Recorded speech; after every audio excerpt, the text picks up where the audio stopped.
Okay? Right? And how we determine this sigma and A and B? How? Boundary condition, right? That means, so we always think the problem mathematically. Okay, that is one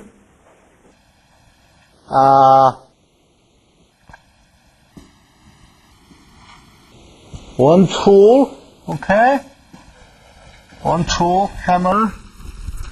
And also, we often look at the problem physically, okay?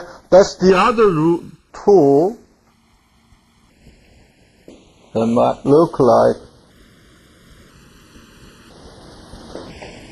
this, okay? Sometimes we look at the problem with mathematical tool,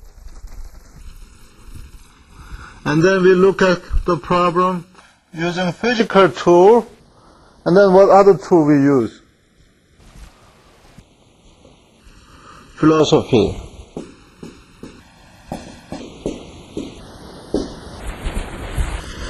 Okay.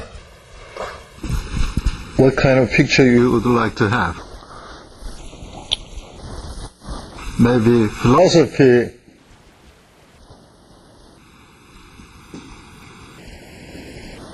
Oh. Does it look like a pen?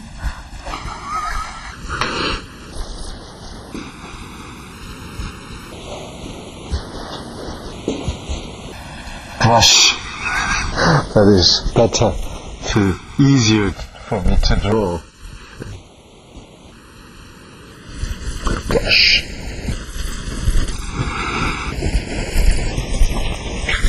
Okay, so physics says the boundary condition would determine these values, right? So if you have fixed boundary whose length is L, right? Then this boundary condition says when x equals 0, the capital X equals 0 has to be 0, and x equals L, capital X equals L has to be 0. Right? Okay?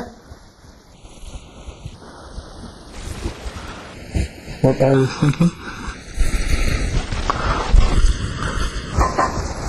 Are you thinking how to write a good love letter to you?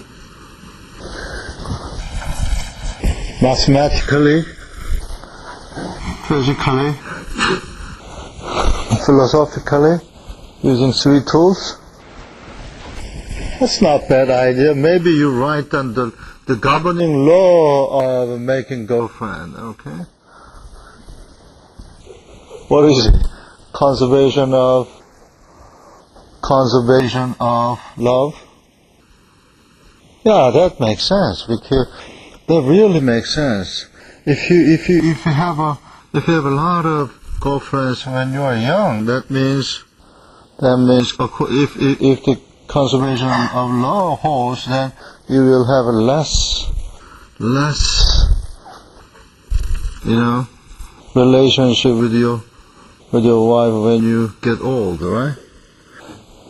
If you have a less relation with your girlfriend when you are young and do study, for example, study vibration a lot, then you will have more relation when you get old. That's much better, right? That's what I am enjoying at the moment. Please tell that I said to my wife when you see my wife. Okay, now, the boundary condition. Okay, that means when x equals 0, this one is 0, and this one is 1, therefore B has to be 0. And x equal L, right? Then A sine sigma L has to be 0 for all A. Therefore, when A equals 0 is a trivial case, static case. Therefore, sigma has to be, right? Now the index n has to 1, 2, 3, 4, 5 up to infinity. Therefore, I can write the solution that satisfies boundary condition. It all depends on n. Therefore, I write xn instead of x. Then I can write sine m pi over L x, and each function would have a different coefficient an. Okay? Now, if you have a different boundary condition, what you will have? You will have a different sigma, meaning that different mode shape. So, what we learned from this observation is, one, the spatial function is governed by boundary conditions. Okay? Therefore, xn, an is governed by boundary condition. For example, when I have a rod with a finite length, one end is fixed, the other is free, then the boundary condition is different. Therefore, we have to know how accurately we can express the boundary condition. Right? For the string, it is simple. If you have a fixed boundary condition, then displacement is 0 at both ends. But if you have a rod, if you have a fixed boundary condition, then displacement is 0. If you have a free end, what is the boundary, corresponding boundary condition for the rod? The force is 0. What it means by force is 0? How can we express that the force is 0 boundary condition? The force is a stress, and the stress is related with the strain, the sigma equal to Young's modulus multiplied by strain, and the strain is dW dx. Therefore, for force-free boundary condition can be expressed by, for example, dW dx, a spatial derivative of displacement is 0, right? For the rod. What about for twisting rod? Okay, for the fixed end, theta is 0. But for the force-free boundary condition for the rod, what it would be?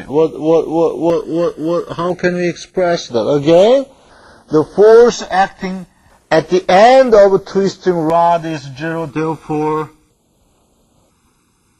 d theta and dw d theta, no.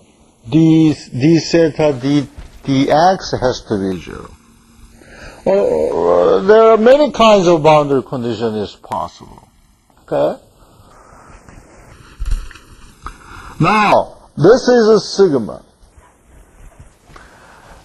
Then what we have to do? We have to solve this equation.